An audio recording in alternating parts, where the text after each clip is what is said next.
नमस्कार, मैं शिप्रा गुप्ता। आज हम बीएड सेकेंड ईयर के paper number 6 B knowledge and curriculum unit number 1 का टॉपिक पढ़ेंगे, source of education part first. इसके 2 पार्ट बनाए हैं क्योंकि बहुत ज़्यादा हो रहे थे एक साथ में, इसलिए हम पार्ट 1 में आज पढ़ेंगे ज्ञान के प्राप्त करने के मुख्य स्रोत कौन कौन से होते हैं। ज्ञान के स्रोत, सबसे पहले तो ज्ञान के स्रोत होते क्या हैं। जो हमें ज्ञान प्राप्त होता है वो सदैव हम अपने आप से प्राप्त नहीं कर सकते हैं। कई बार होता है हम एक दूसरे को देखकर, उनकी बातों को सुनकर भी क्या करते हैं, ज्ञान प्राप्त करते हैं। कभी भी हम ये नहीं कह सकते कि हमें पूरा ज्ञान प्राप्त हो गया है।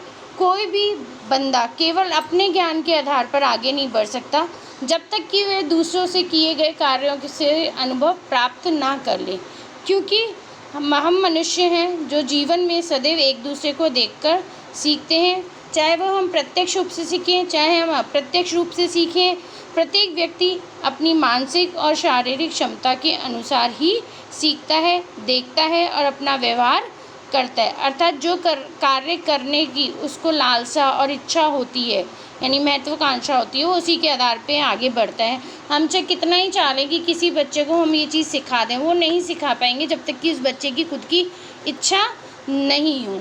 हम देखते हैं आजकल जो छोटे छोटे बच्चे हैं वो मोबाइल इतनी आसानी से चला लेते हैं क्योंकि उनको क्यूरियोसिटी रहती है कि कैसे काम करता है, क्या होता है, इस फंक्शन में क्या है। वो पूरा मोबाइल ऐसे छान लेते हैं क्योंकि वो उनकी इच्छा के अनुसार है। लेकिन अगर हम उनको कहें कि आप अपने आप से पढ़ लो, तो छोटा बच्चा नहीं पढ़ेगा, उसको खेलने में ज़्यादा मज़ा आता है, वो खेल में लगा रहेगा। तो इसलिए आजकल जो हमारे ऑनलाइन टीचिंग की क्लासेस चल रही हैं वो भी क्या चल रही हैं, बच्चों के अनुसार उनकी कविताओं के द्वारा, कहानी के द्वारा उनको सिखाया जा रहा है ना। तो क्या है, जो जिस चीज़ में हमारा इंटरेस्ट होता है हम उसी को देखकर, सुनकर, सीखकर आगे बढ़ते हैं। इस प्रकार जो प्रत्येक व्यक्ति है वो देखकर, बातें सुनकर या किसी कार्य को कर कर सीखता है और सदैव जो अनुभव हम प्राप्त करते हैं उसके आधार पे हम अपना ज्ञान वृद्धि करते हैं। अगर हमें अनुभव खराब प्राप्त होता है तो हम उस कार्य को नहीं करते आगे, और अब अगर हमारे परिणाम सुखद हमें प्राप्त होते जाते हैं तो हम उसको आगे चीज़ को क्या करते रहते हैं, कंटिन्यू करते रहते हैं तथा सदैव उसी के भाग का ज्ञान अर्जन कर अपने जीवन को क्या करते हैं, सरल और सुगम बनाता जाता है। और जीवन में मनुष्य सभी से सीखता है, ये नहीं कि हम एक या 2 व्यक्ति से सीखते हैं। हमारे संपर्क में जितने भी लोग आते हैं, जितनी भी चीज़ें आती हैं, हम उसके आधार पे सीखते रहते हैं और अपने आसपास के वातावरण तथा परिवार और अपने अनुभवों के माध्यम से हम जन्म से लेकर मृत्यु तक सीखते ही रहते हैं। ज्ञान प्राप्त करने के बहुत सारे स्रोत हैं। मुख्य रूप से ज्ञान को अनुभव के आधार पर प्राप्त किया जाता है और अनुभव हमें इंद्रियों के माध्यम से प्राप्त होता है। मुख्य रूप से ज्ञान हमारे क्रियाकलाप जो हम कार्य करते हैं तथा अनुभव के आधार पर प्राप्त होता है। इनके आधार पर हमें ज्ञान निम्न स्रोतों के द्वारा प्राप्त कर सकते हैं। पहला है प्रकृति। मनुष्य जब जन्म लेता है तो सबसे पहले वो किसके संपर्क में आता है, प्रकृति। यानी वो जन्म नहीं लेता, उससे पहले भी वो क्या होता है, अपनी प्रकृति के संपर्क में आ जाता है। कैसे, बच्चा जब अपने माँ के गर्भ में होता है तब वो क्या है, माँ की जो कार्य करती है उन्हीं के आधार पे उसके क्रियाकलाप होते हैं। अपन कहते हैं ना कि बच्चा ये आदतें उसकी माँ से आई हैं या ये आदतें उसके पापा से आई हैं, तो वो क्या है, वो गर्भ के अंदर सीखता है। आपको याद होगा महाभारत का जब युद्ध भी नहीं हुआ था तो अर्जुन ने, जो उनकी पत्नी थी, उनको चक्रव्यूह तोड़ना सिखा रहे थे वो, कि चक्रव्यूह कैसे तोड़ते हैं और कैसे बाहर निकलते हैं।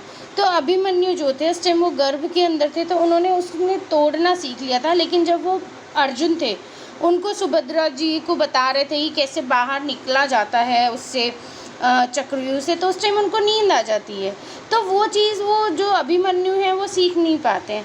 तो वो अपने सब लोगों से बोलते हैं महाभारत के युद्ध के टाइम पे कि मैं आपको ले तो चलूँगा अंदर, चक्रव्यूह तोड़कर अंदर तो ले चलूँगी, कि अर्जुन कहीं और कर्ण के साथ युद्ध में व्यस्त थे तो वो चक्रव्यूह तोड़ना बहुत ज़रूरी था। वो उनके साथ चक्रव्यूह तोड़ते हुए अंदर तो चले जाते हैं लेकिन उनको बाहर निकलना नहीं आता क्योंकि उस टाइम वो नहीं सीख पाते हैं।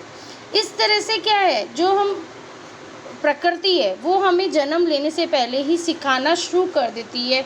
जो सूर्य है वो ब्रह्मांड का चक्कर लगाता है, पृथ्वी है सूर्य का लगाती है, चंद्रमा जो है पृथ्वी का चक्कर लगाता है। उसी के आधार पे दिन रात ऋतुएं आदि बनती हैं, जिसके आधार पे हमारा जीवन चलता रहता है और ये क्रियाएं अपने आप होती हैं, है ना।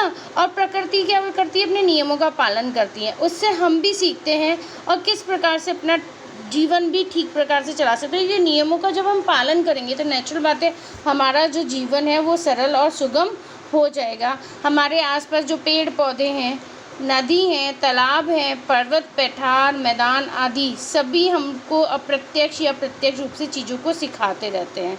इन्हीं से हम अपना ज्ञान अर्जन करते हैं।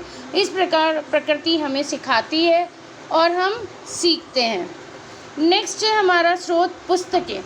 पुस्तकें सबसे अच्छी दोस्त होती है कहा जाता है, और पुस्तकों को ज्ञान का भंडार भी कहते हैं। हमें जितनी भी चीज़ें ज्ञान प्राप्त करना है हम पुस्तकों के द्वारा प्राप्त कर सकते हैं। प्राचीन काल में क्या होता था, हमें प्राचीन काल के बारे में किससे पता चला, उस टाइम तो कागज़ नहीं था, पुस्तकें नहीं होती थी, तो हमारे जो पूर्वज थे वो पत्थरों पे लिखते थे। शिलालेख, अशोक का शिलालेख मिला है हमारे को, कई तरह के उदयपुर में जो महाराजा है उनकी पूरी जीवनी पत्थरों पे उकेरी हुई है, जो उनके महल हैं उनके बाहर, और भोजपत्र हैं उनसे संबंधित लिपियां मिली हुई हैं। उन्हीं के आधार पे हम अपने जो हमारा पूर्वज थे उनके बारे में हम जान पाएँ, नियमों का अनुसरण करें और प्रत्येक पीढ़ी को जो ज्ञान है पीढ़ी दर पीढ़ी हमें प्राप्त होता गया।